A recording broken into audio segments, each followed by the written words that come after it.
This is an overview of the three mechanisms in which stress promotes carcinogenesis. The first mechanism is stress hormone production. When we experience stress, there are special brain nerve impulses that stimulate the hypothalamus to produce CRFs, known as corticotropin-releasing factors. CRFs go to the pituitary gland to release ACTH. These adrenocorticotropic hormones go to the adrenal gland and stimulate the production of the stress hormone corticosteroids.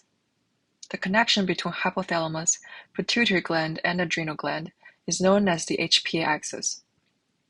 Meanwhile, stress also activates the sympathetic nervous system, which encourages the adrenal gland to produce another stress hormone called catecholamines.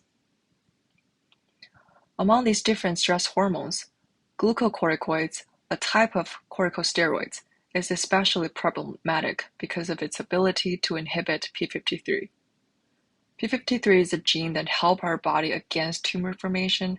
However, if we're constantly stressed and the HPA axis keeps producing stress hormones, the number of glucocorticoids will increase to the level that can suppress p53's anti-tumor function.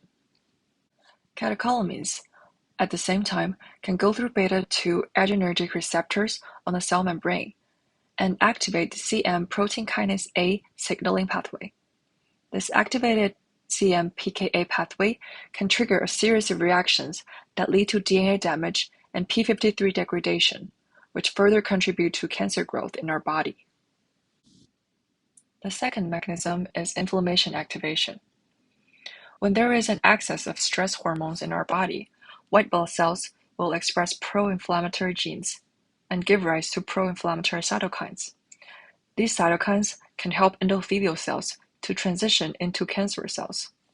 Pro-inflammatory cytokines can also activate STAT3 to further enhance cancer formation. These white blood cells that became pro-inflammatory can also travel into the brain and initiate neuroinflammation, which can worsen mental disorders like anxiety.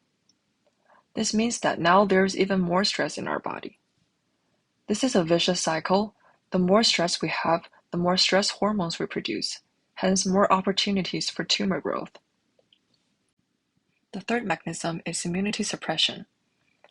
In our immune system, stress hormones stop antigen-presenting cells from producing interleukin-12. Since we need this interleukin to create type 1 helper T cells, the number of helper T cells will also decrease. The reduction of this important immune cell weakens our cellular immunity. Stress hormones in our immune system also activate the cyclooxygenase 2 or PGE2 pathway. This activated pathway allows cancerous cells to escape the immune system and increases the production of VEGF, the vascular endothelial growth factor, which can significantly promote cancer cell growth. So there are the three ways that stress promotes cancer formation. Thank you for listening.